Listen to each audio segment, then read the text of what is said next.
For all the young brothers and sisters in detention centers around the country, the ones I've seen and the ones I haven't, you are loved. Don't nobody believe nothing these days, which is why I haven't told nobody the story I'm about to tell you. And truth is, you probably ain't gonna believe it either. Gonna think I'm lying or I'm losing it, but I'm telling you, this story is true. It happened to me. Really. It did.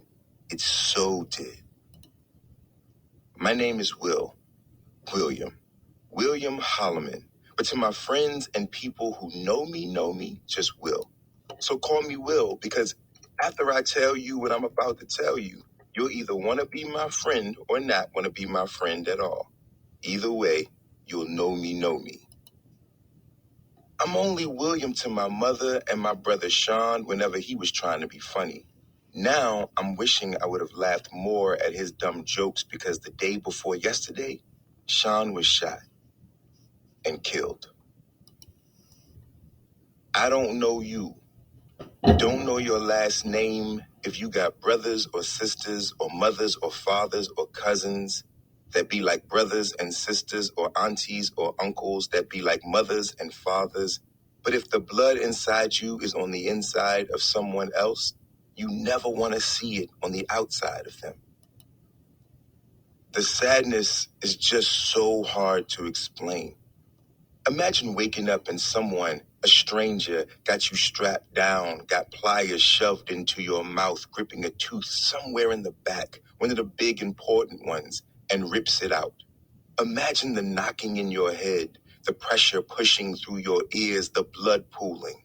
But the worst part, the absolute worst part, is the constant slipping of your tongue into the new empty space where you know a tooth's supposed to be, but ain't no more.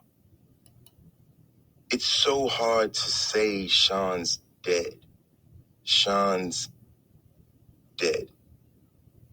Sean's dead. So strange to say, so sad, but I guess not surprising, which I guess is even stranger and even sadder.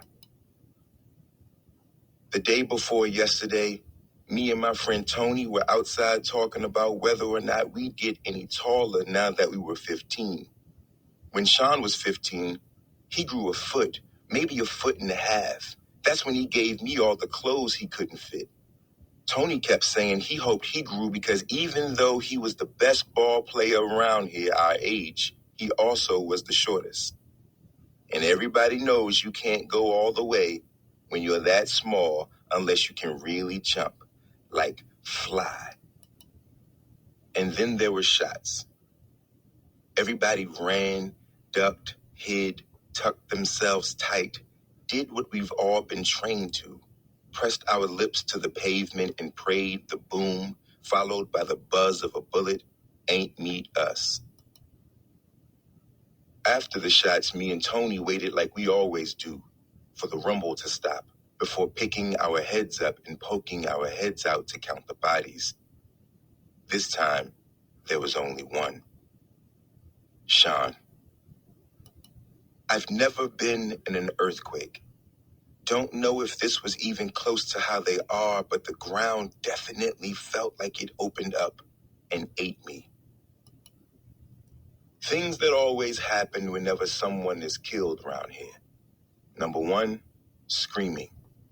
Not everybody screams. Usually just moms, girlfriends, daughters. In this case, it was Letitia, Sean's girlfriend, on her knees kissing his forehead between shrieks. I think she hoped her voice would somehow keep him alive, would clot the blood. But I think she knew deep down in the deepest part of her downness she was kissing him goodbye. And my mom, moaning low, not my baby, why? Hanging over my brother's body like a dimmed light post. Number two, sirens. Lots and lots of sirens, howling, cutting through the sounds of the city, except the screams. The screams are always heard over everything, even the sirens. Number 3, questions. Cops flashed lights in our faces and we all turned to stone. Did anybody see anything? A young officer asked. He looked honest, like he ain't never done this before. You can always tell a newbie.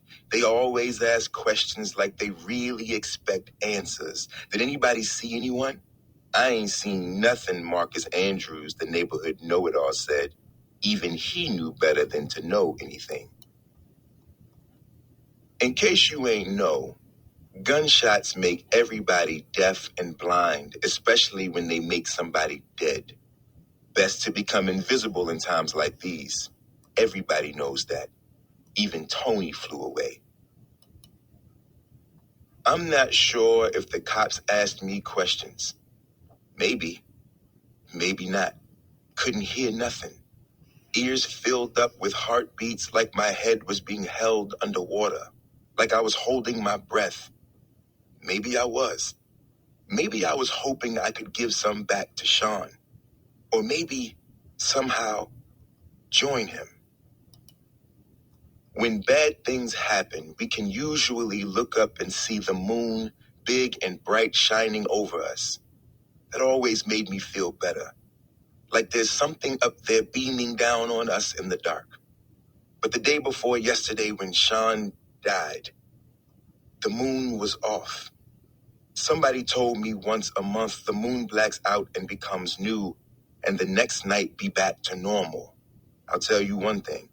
The moon is lucky it's not down here, where nothing is ever new.